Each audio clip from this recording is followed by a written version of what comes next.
Hello students, how are you? You are welcomed in your own English channel, CM English Mentor. Today, I am going to tell about the bare infinitives or infinitives without to. In bare infinitive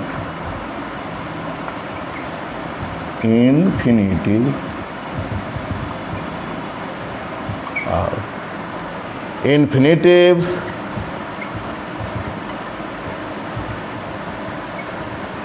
without to.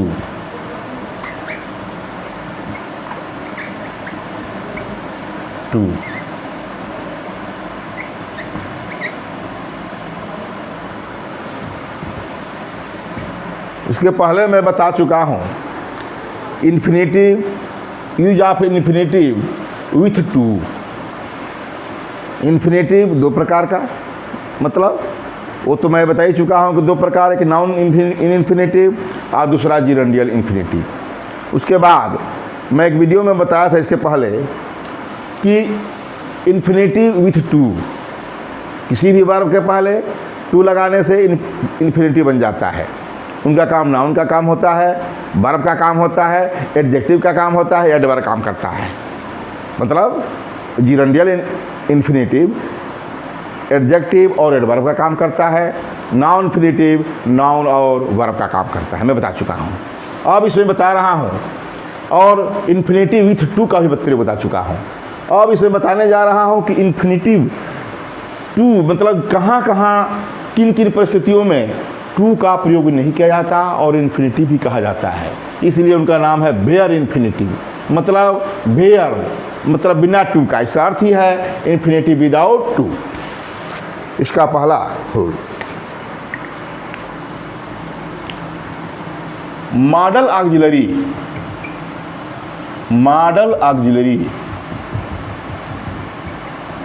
Verbs.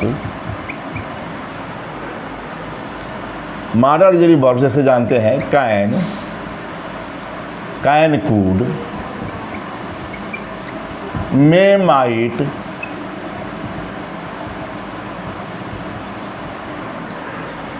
Shell,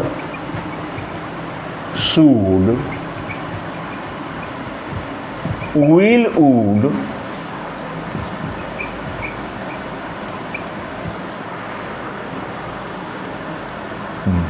must,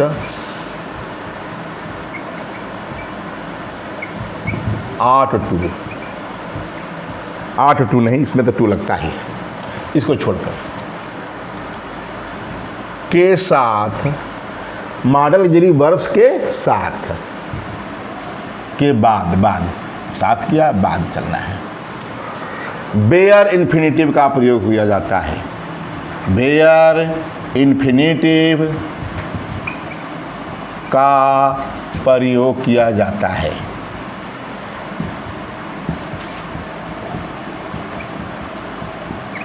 इसका मतलब के बाद किसी infinitive में to का प्रयोग नहीं किया जाता। यही है कि शैल, शुड, मॉडल ऑक्सिलरी वर्ब्स जो भी जानते हैं, इसके बारे में मैंने अलग से एक वीडियो बनाया है मॉडल ऑक्सिलरी वर्ब्स के बारे में। एक क्या, इसमें 2 या 3 वीडियो है इसके बारे में डिटेल में। तो मैं कहा कि बेयर इन्फिनेटिव का प्रयोग किया जाता है। दूसरे शब्दों में कहूँ के बाद, इसके जगह पर infinitive without to, infinitive without to का प्रयोग करते हैं। बात है क्या हुआ, क्योंकि बेयर इन्फिनेटिव है, बेयर इन्फिनेटिव का प्रयोग किया जाता है। समझ जाएंगे कि इसमें टू का प्रयोग नहीं किया जाता। आप सीधा सीधे लिखेंगे डायरेक्टली, के बाद इन्फिनेटिव विदाउट टू का प्रयोग करते हैं।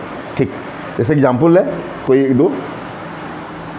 She can speak English. याद रहे ये स्पीक के पर टू छिपा हुआ है। She can to speak English, ये इन्फिनेटिव है बिना टू का, बेयर इन्फिनेटिव। इसी को क्या कहेंगे हम, bare infinitive.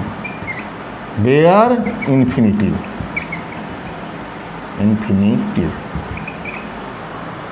C can to speak English है, यहां टू छिपा। ये पहला।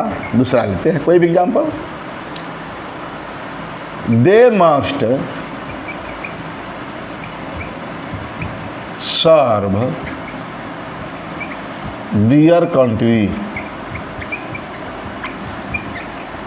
ठीक, यहाँ सर्व जो है, यहाँ टू सर्व है, मतलब यहाँ टू छिपा हो, हिडन है यहाँ। मतलब इसी को हम क्या कहेंगे, बेयर इन्फिनिटिव। क्या कहेंगे, बेयर इन्फिनिटिव विदाउट टू। ठीक, यही बेयर है, यहाँ टू छिपा है, यही है बेयर इन्फिनिटिव। मतलब जो भी है, शुड का, मस्ट का, विल, जो हम प्रेजेंट इंडेफिनिट में जो प्रयोग करते हैं वह भी, उसके साथ भी हमारा टू छिपा हुआ गया। अभी एग्जाम्पल दे देते एक थे इसका।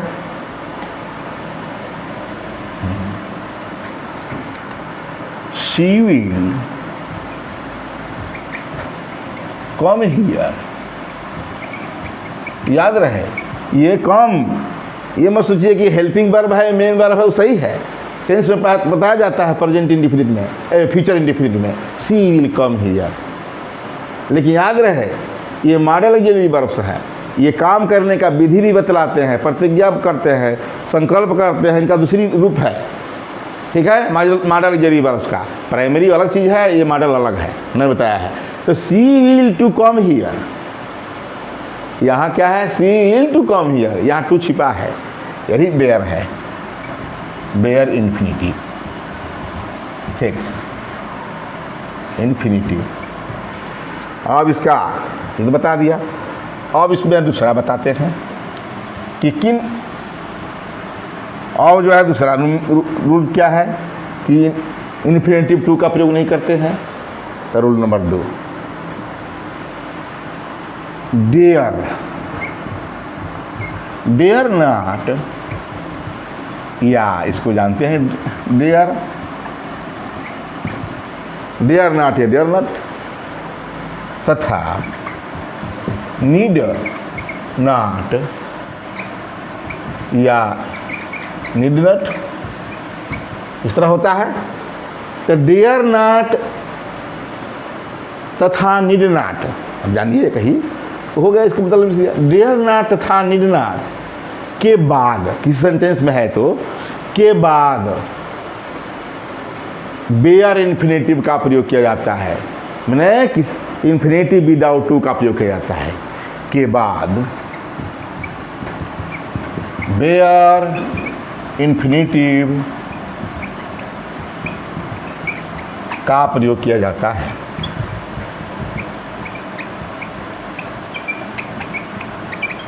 ठीक हो गया, बेयर इन्फिनिटिव का प्रयोग किया जाता है इसके साथ। I need not, need not कहूँ, आज चाहे नीड नॉट भी कह दूँ, need not teach you, I need not teach you. यहाँ टीच जो है क्या है, यहाँ टू टीच है, टू छिपा है, देख रहे हैं, ये क्या है, टू छिपा है, यहाँ टू टीच है। I need not teach you, देखा, मतलब टीच क्या है, बेयर इन्फिनिटिव है, क्या है, बेयर इन्फिनिटिव, टू का प्रयोग नहीं हुआ, छिपा हुआ है। दूसरा लेते हैं, she dares not, she dare not या dare not come here. She dare not come here, देखा, यहाँ यह भी बेयर इन्फिनिटिव है, इन्फिनिटिव होकर जाएंगे, क्या है, नीड नॉट और डेयर नॉट के बाद जो वर्ब आ रहा है वो याद रहे इन्फिनिटिव है, क्या है, ये कम इन्फिनिटिव है, यहाँ टीच इन्फिनिटिव है, जहाँ पर टू छिपा हुआ है, टू का यूज नहीं हुआ है। कब? डेयर नॉट और नीडर का प्रयोग है तब। अब इसका इसी के बारे में थोड़ा बात कर लें। दूसरे रूल में विशेष बात कुछ है। डेयर, नीड और डेयर मार्जिनल ऑक्सिलरी वर्ब्स भी होते हैं और मेन वर्ब के भी रूप में काम करते हैं। ये सहायक क्रिया के भी रूप में होते हैं और मुख्य क्रिया का भी काम करते हैं, तो उसके रूप में है। तो थोड़ा लिख लें इसी में। नोट नंबर फर्स्ट, नोट 1,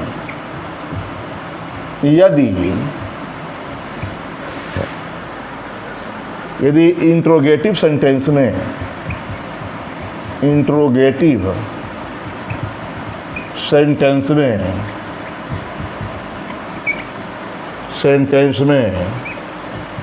यदि इंट्रोगेटिव सेंटेंस में डेयर या नीड का प्रयोग, ठीक है, यदि इंट्रोगेटिव सेंटेंस में डेयर या नीड का प्रयोग मार्जिनल ऑक्सिलरी वर्ब्स के रूप में है, क्योंकि मेन वर्ब के भी रूप में होता है, तो मार्जिनल की बात करें। यदि इंट्रोगेटिव सेंटेंस में डेयर या नीड का प्रयोग मार्जिनल ऑक्सिलरी वर्ब्स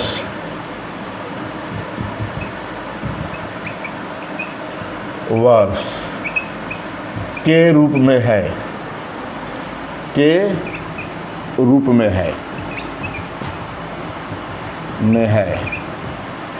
तो इनके बाद मतलब नीड और डेयर के बाद, इनके बाद बेयर इन्फिनेटिव का प्रयोग करते हैं। बेयर इन्फिनेटिव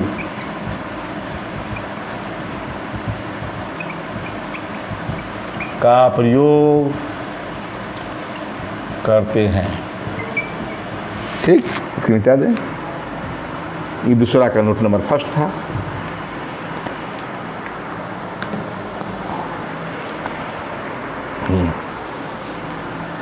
ठीक, इनके बाद बेयर इन्फिनेटिव का प्रयोग करते हैं कब? जब इनका प्रयोग किस में हो? मार्जिनल ऑक्सिलरी वर्ब्स के हो या इंट्रोगेटिव सेंटेंस में हो।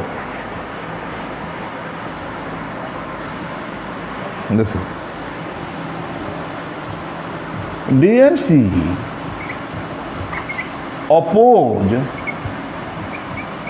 her husband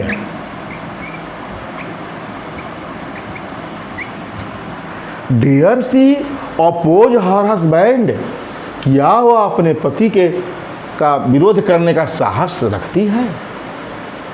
डियर सी, डियर है यहाँ इंट्रोगेटिव के रूप में है, पहले लगा दिया गया। तो डियर सी ओपोज, याद रहे यही बेयर है। डेयर है तो ये नीड भी है, तो बेयर है, ये बेयर इन्फिनेटिव है।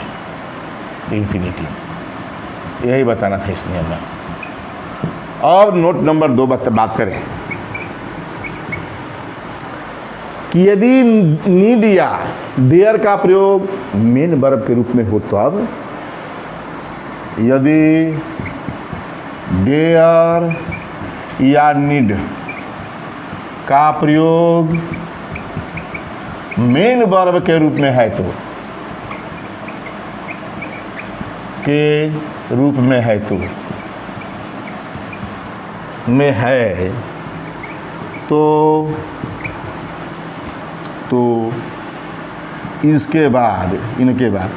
इनके बाद इन्फिनेटिव विथ टू का प्रयोग होते हैं। इन्फिनेटिव विथ टू का प्रयोग करते हैं। ठीक, यदि डेयर या नीड का प्रयोग मेन वर्ब के रूप में हो, बताया हो कि मेन वर्ब भी होता है, हेल्पिंग वर्ब भी होता है, तो इनके बाद इन्फिनेटिव विथ टू का प्रयोग करते हैं। मतलब यहाँ टू लगता है, ठीक है, इन्फिनेटिव में। जैसे she needs to come here, ठीक है, she needs to come here, यह मुख्य क्रिया है ये। तबे सी के अनुसार नीड से लगा है। अब यही ऑक्सिलरी वर्ब से रहता तो सी के साथ नीड लगता, she need come here. Auxiliary verb रहता है तो इसके बाद इसके पहले टू नहीं लगता, मुख्य क्रिया के रूप में है तो टू लग गया, क्योंकि मुख्य क्रिया है तो उसके आने वाला वर्ब जो है क्या है भाई, वर्ब तो इन्फिनेटिव ही होगा। आज जब हेल्पिंग वर्ब है, ये मान लो हेल्पिंग वर्ब है तो इनके ये हेल्पिंग वर्ब है तो ये कम जो है मुख्य क्रिया होगा। भले इसके इन्फिनेटिव में लेते हैं लेकिन उनके पहले टू का प्रयोग नहीं होगा। इसके बारे में मैंने नीड और डेयर के बारे में मैंने क्या है मार्जिनल ऑक्सिलरी वर्ब्स के रूप में नाम से एक वीडियो बनाया, पहले से डिटेल में देखना है उसमें देखिएगा, ठीक है। तब सी नीड्स टू कम हियर हो गया, शी दूसरा शी डेयर्स टू से दिस सी डेयर्स टू से दिस, वह यह कहने का साहस करती है। तो देख लिया ये हो गया। आज जब का इसका यूज नहीं पढ़ा रहा हूँ, मैं तो पढ़ा रहा हूँ बेयर इन्फिनेटिव का, लेकिन जब यह मुख्य क्रिया के रूप में किसी नोट कहा, नोट में लिख दिया, रूल में नहीं लिखा कि यदि डेयर या नीड का प्रयोग मेन वर्ब के रूप में है तो इनके बाद इन्फिनेटिव विथ टू का प्रयोग करते हैं। वहाँ भी बताया हूँ इसी चीज़ को, लेकिन वहाँ नहीं बताया। वहाँ भाई हमारा मार्जिनल ऑक्सिलरी वर्ब्स के बारे में बताना था, यहाँ मैं इन्फिनेटिव पढ़ा रहा हूँ। अब आगे बात करें रूल नंबर 3। कुछ वर्ब्स हैं यदि एक्टिव स्टाइल में हो, मतलब एक्टिव सेंटेंस में हो। जानते हैं एक्टिव सेंटेंस और पैसिव सेंटेंस होते हैं दो प्रकार, active voice passive voice. Active के एक्टिव स्टाइल कहते हैं, पैसिव को पैसिव स्टाइल। तो ही उसी की बात करने जा रहा हूँ। यदि एक्टिव स्टाइल में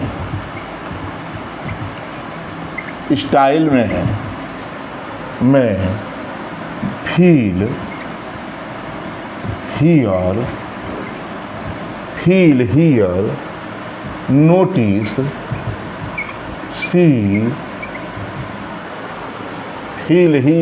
सी वॉच, इसमें टेस्ट स्मेल वर्ब्स हों कहाँ एक्टिव स्टाइल में हो। ये वर्ब्स एक्टिव स्टाइल में हो मतलब एक्टिव सेंटेंस में हो। और उसके बाद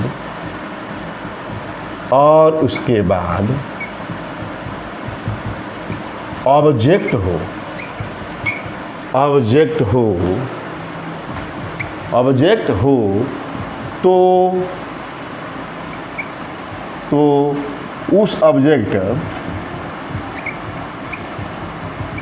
के बाद बेयर इन्फिनेटिव का प्रयोग होता है। किसका? बेयर इन्फिनेटिव विदाउट टू का प्रयोग करते हैं। इधर के बाद इन्फिनेटिव विदाउट टू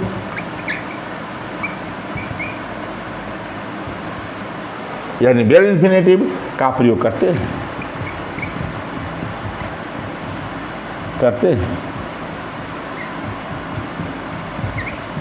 जैसे मैं कहूँ इसी में हियर है, सी है, नोटिस है, जो भी एक्टिव स्टाइल में बात करें, आई हर्ड हर क्राई। देखा, आई हर्ड हर क्राई, मैंने उसे चिल्लाते हुए सुना। देखा, ये क्या है? यही टू है, यही बेयर है, बेयर इन्फिनेटिव है। कहने का मतलब यहाँ टू छिपा हुआ है। I heard her to cry, यही है। आई सा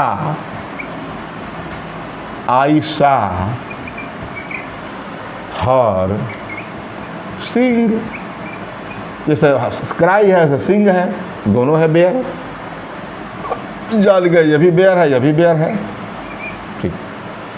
आई सा हर सिंह, मैंने उसे क्या देखा? आई सा हर सिंह, मैंने उसे गाते हुए देखा। बता रहा हुआ रहा है, अभी बता रहा है उसके बारे में। वी फेल्ट, फी है, दूसरा तीसरा एफ है। We felt the earth shake. देखा? We felt the earth shake. याद है जब अर्थक्वेक आया था, भूकंप, तो हम लोग दरवाजे पर बैठ गए थे और पृथ्वी जो है आराम से लग रहा था कि इधर उधर हो रहा था। वही वी फेल्ट, अनुभव किए द अर्थ शेक, पृथ्वी के हिलने का। ठीक है, ये क्या है? यह भी बेयर है, ये वर्ब है शेक। तो कहने का मतलब कि सी, हियर, सी और फील, ये सेकेंड फॉर्म है के साथ ये इन्फिनेटिव का प्रयोग नहीं हुआ है, यही बताना है। अब दूसरा थोड़ा बात कर ले, इसमें नोट। जितना ये देख रहे हैं आई सा हर सिंग, तो लग रहा है कि मैंने उसे गाते हुए देखा। आगे पढ़ाऊंगा पार्टिसिपल में, तो प्रेजेंट पार्टिसिपल की आवाज़ आ रहा है, तो इसी बात को कह दूँ।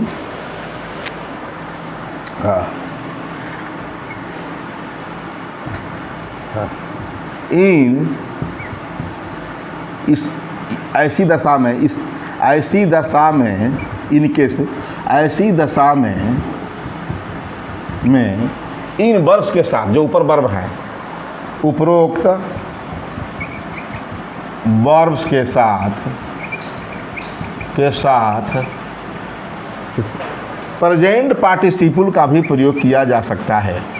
प्रेजेंट पार्टिसिपल आईएनजी वाला, आईएनजी फॉर्म का भी प्रयोग किया जा सकता है।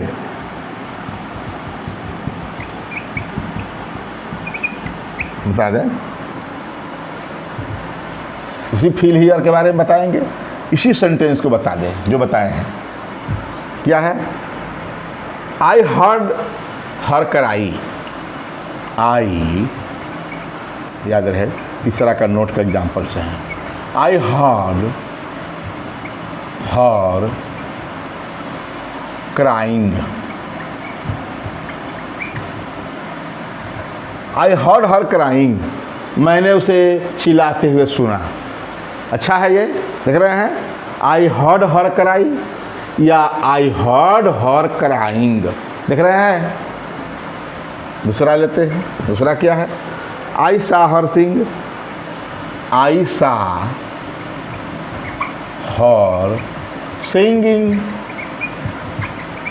यही प्रेजेंट पार्टिसिपल है, जो आईएनजी फॉर्म लगा है, प्रेजेंट पार्टिसिपल है, इसके बारे में हमको पढ़ाना है। पार्टिसिपल है, लेकिन जब आ गया कि उसका आवाज़ उस प्रकार का दिखाई दे रहा है भी, उसमें कोई अर्थ में कोई अंतर नहीं है। एक और भी है, we felt the earth shaking. We felt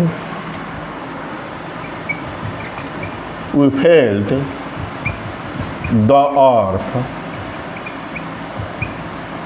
shaking.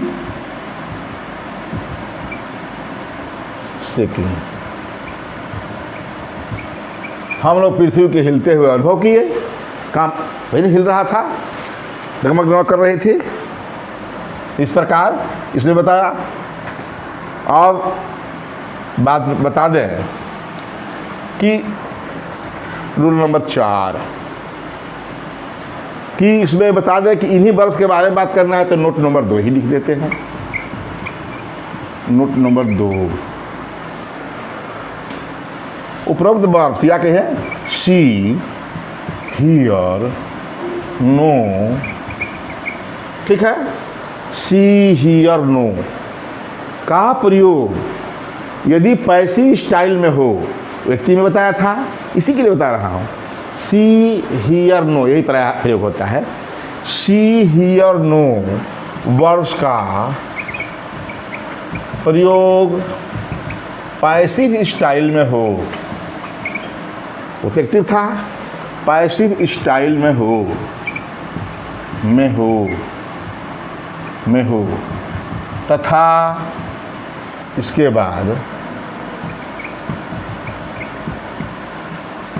बाद इन्फिनेटिव विथ टू का प्रयोग करते हैं।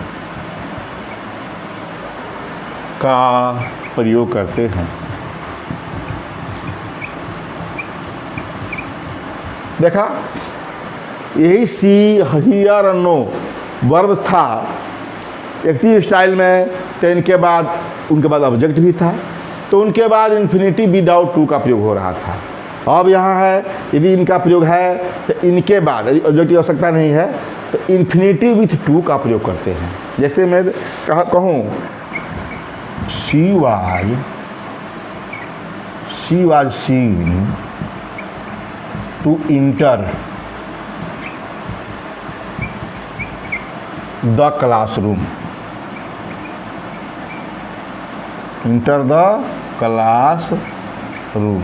ठीक। यहाँ she was seen passive voice है, जानते हैं, यहाँ टू लग गया। सी वाज सीन, सा का थर्ड फॉर्म सीन होता है, तो she was seen to enter, infinitive with to हो गया, द क्लासरूम, वह कक्षा में प्रवेश करते देखी गई। ठीक है, she was seen to enter the classroom. ठीक है, इंटर ऐसा बता दो, इंटर ऐसा वर्ब है कि इनके बाद किसी प्रीपोजिशन का प्रयोग नहीं होता। ठीक है, तो she was seen to enter the classroom. दूसरा, I was heard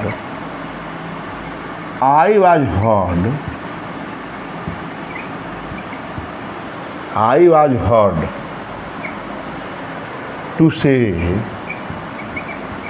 that I loved my children। ठीक है, I was heard हो गया पैसिव वॉइस, to say हो गया infinitive, that I loved my children। ठीक, तो कहने का मतलब क्या बताया इसमें कि see here known, I was known one to say, known है तो इसका भी लिख दें, I was known one to say that I was a brilliant student. ठीक, स्टूडेंट, ठीक हो गया। क्या कहने का मतलब कि पैसिव वॉइस में है, नो है, हर्ड है और सीन है, तो उनके बाद देख रहे हैं टू इंटर का प्रयोग हुआ, टू इन्फिनिटिव का, यहाँ टू से का, यहाँ भी टू से का प्रयोग किया गया है। यही इसमें था। और तीसरे रूल में मैं यही बताया था शुरू में कि सी, हियर, वॉच, नोटिस ऐसे वर्ब्स हैं जिनके बाद ऑब्जेक्ट हो तो उस ऑब्जेक्ट के बाद बेयर इन्फिनेटिव का प्रयोग होता है, इन्फिनेटिव विदाउट टू नहीं लगता। किंतु यदि सी, हियर, नो यदि पैसिव वॉइस में है तो इनके साथ टू इन्फिनेटिव का प्रयोग होता है, इन्फिनेटिव विथ टू का प्रयोग होता है। ठीक, अब आगे बात करें रूल नंबर 4, हेल्प वर्ब ऐसा है, हेल्प के बारे में बात करें।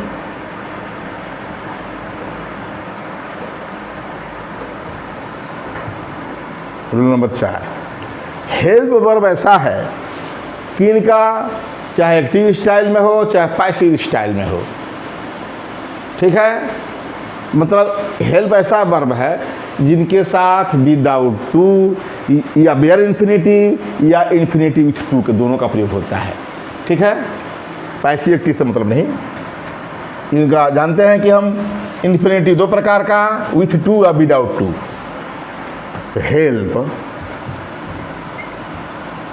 वर्ब, ये वर्ब है, हेल्प वर्ब के साथ के बाद इन्फिनिटिव विथ टू और विदाउट टू, विदाउट टू, जानते हैं इसको, बेयर इन्फिनिटिव, बेयर इन्फिनिटिव।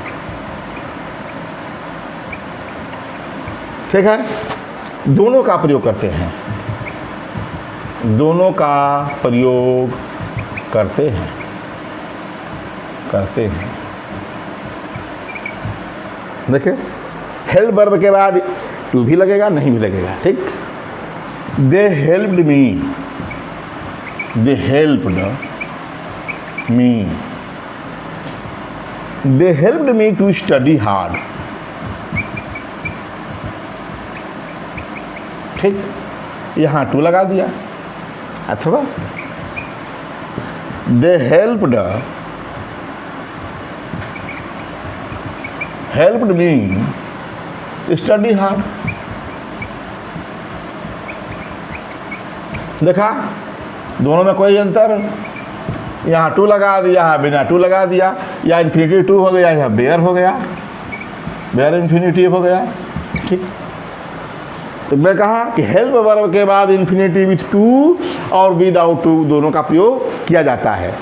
दे हेल्प्ड मी, वे लोग मेरी सहायता किए, टू स्टडी हार्ड, कठिन मेहनत करने के लिए, अध्ययन करने के लिए, पैसा वैसा दिए, गरीब था मैं, यही ना है इसका अर्थ कि they helped me to study hard, या they helped me study hard. ठीक है, अब एक और है इसमें, मेक के बारे में बता दूं।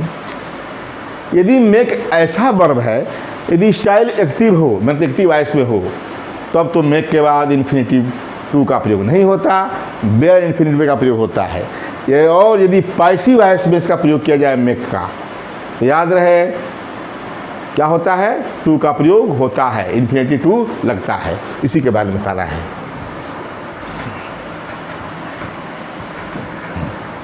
रूल नंबर 5, यदि मेक वर्ब है, कुछ खास वर्ब से है, मेक वर्ब का प्रयोग एक्टिव वॉइस में हो, स्टाइल में कहो, चाहे कुछ भी वॉइस का ही कह लो, एक्टिव वॉइस में हो तो, या एक्टिव स्टाइल इसलिए कहते हैं कि जरूरी नहीं है कि हमारा ऑब्जेक्ट हो, इसीलिए स्टाइल बोलते हैं यहाँ, क्योंकि मैं इन्फिनिटिव का प्रयोग पढ़ा रहा हूँ। कि मेक वर्ब का प्रयोग यदि एक्टिव स्टाइल में हो, एक्टिव स्टाइल में हो तो इसके बाद इन्फिनिटिव, ये बेयर इन्फिनिटिव कहते हैं, बेयर इन्फिनिटिव का प्रयोग होता है,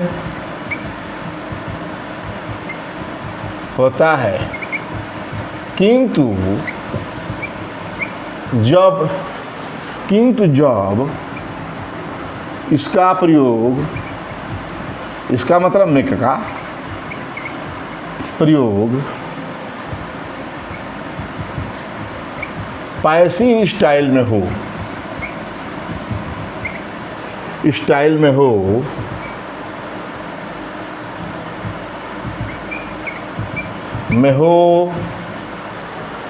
तो इसके बाद, मतलब मेक के बाद इन्फिनिटिव विथ टू का प्रयोग करते हैं, इन्फिनिटिव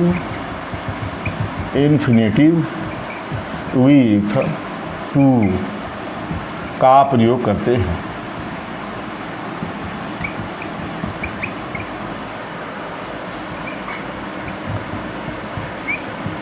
देखा, मेक वर्ब का प्रयोग यदि एक्टिव स्टाइल में हो तब तो बेयर इन्फिनिटिव टू नहीं लगेगा। यदि इसका प्रयोग क्या हो, पैसिव स्टाइल में हो, तो इसके बाद इन्फिनिटिव विथ टू का प्रयोग होगा, यही बताना है। जैसे मैं कहूँ शी मेड मी लाफ,